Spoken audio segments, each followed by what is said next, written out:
भावना, क्या बात आहे. म्हणजे तुझी डेब्यू केस चांगलीच गाजवतेस. म्हणजे बघा, वकिलांमध्ये बेस्ट पदार्पण असा जो कुठला अवॉर्ड असता ना, तुलाच मिळाला असता. पण मी काय म्हणते, कशाला उगाच या फंद्यात पडायचं. जे वकिली करणं वगैरे काही खायच्या गोष्टी नाहीयेत अगं. म्हणजे तुला असं वाटतं की तुला सगळंच जमतं, पण तसं नाहीये अगं.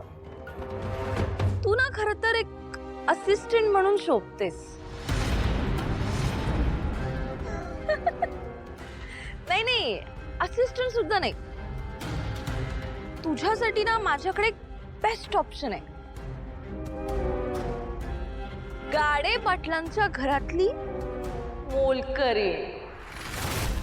जयंत जयंत जयंत, हा जयंत इतरांना तो जसा आहे हे दाखवतोय तसा नाहीये.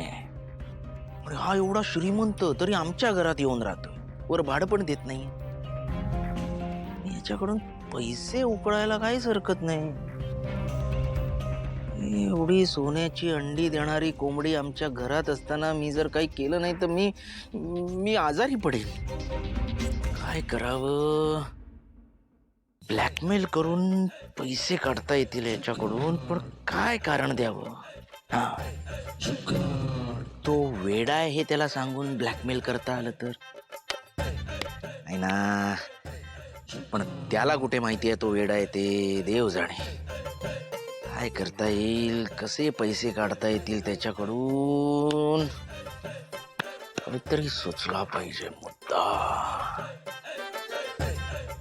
अरे हो, उत्तर एवढं सोपं असताना मी उगाचच विचार करत बसलो. जानूच्या बाबतीत जयंत प्रचंड हळवा आहे. येस, जानूचंच कारण देऊन त्याच्याकडून पैसे उकळतो. काही हरकत नाही, चांगलंय. वा संतोष वा, आता लवकरात लवकर घर बांधून होणार. आजोबा, आजपासून आपण तुमच्या हातापायांच्या हालचालीचे साधे व्यायाम करणार आहोत. म्हणजे याने काय होईल माहितीये का, तुमच्या हातामध्ये, हाताच्या मनगटामध्ये, बोटांमध्ये थोडी शक्ती येईल. करूयात सुरू? हे बघा, मी तुम्हाला करून दाखवते आधी. हे बघा, आता हळूहळू बोट अशी बंद करून हाताची मूठ करायची. आता पुन्हा ही बोट अशी रिलीज करायची. कळलंय तुम्हाला? आता तुम्ही एकदा प्रयत्न करून बघा.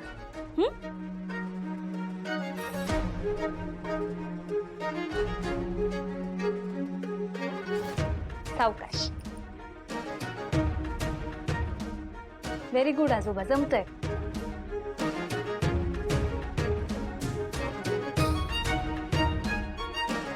हाताची मूठ करा. आजोबा, हो जमलं की. आता त्या हाताने सुद्धा प्रयत्न करून बघा.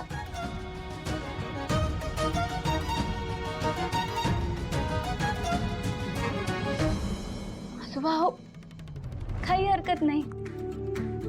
आपण हे व्यायाम असेच सुरू ठेवूयात.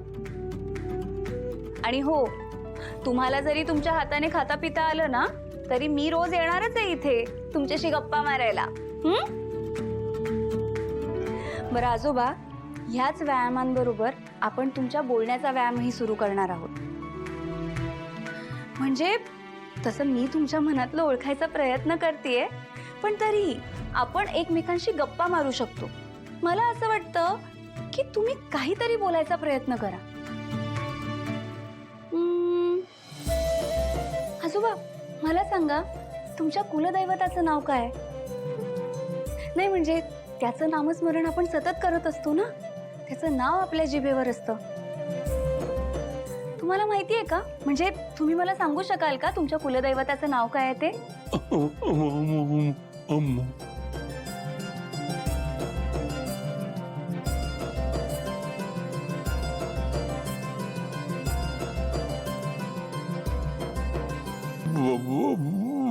अंबाबाई? आजोबा, हो जमलं की. हे काम करा तुम्ही, मला शाबासकी द्या. नाही नाही, मीच देते. आणि तुम्हाला सुद्धा व्हेरी गुड. बरं आज पुरता एवढा व्यायाम ठीक आहे. त्याचे परिणाम काय होतील याचा तरी विचार केलात का तुम्ही? माझा निष्पाप भाऊ आधीच तुमच्यामुळे इतका भरडला जातोय आणि तरी सुद्धा कोर्टात तुम्ही इतका चुकीचा जबाब दिला. का केलं तुम्ही असं? मला माहिती आहे माझ्याकडून खूप मोठी चूक झाली आहे.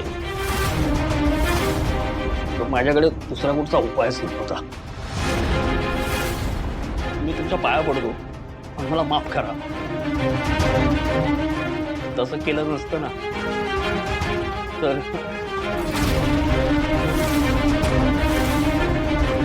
तर काय? अरे प्रकाश सांग ना. हे बघ तू कुठल्या प्रॉब्लेम मध्ये असशील तर प्लीज आम्हाला सांग, आम्ही काहीतरी मदत करू शकतो. पण नेमकं काय झालंय ते तर सांग आम्हाला. नाही दादा, माझ्यावरती जर असतं ना समज तर मी समज झेललं असतं. बरं पण काय? दादा तुम्ही त्या दिवशी गेलात, त्यांनी मला पुन्हा धरून नेलं आणि मार मार मारलं हो. मला म्हणाले कोर्टात जर तोंड उचकटलंच ना तर आम्ही आरतीला ठार मारू.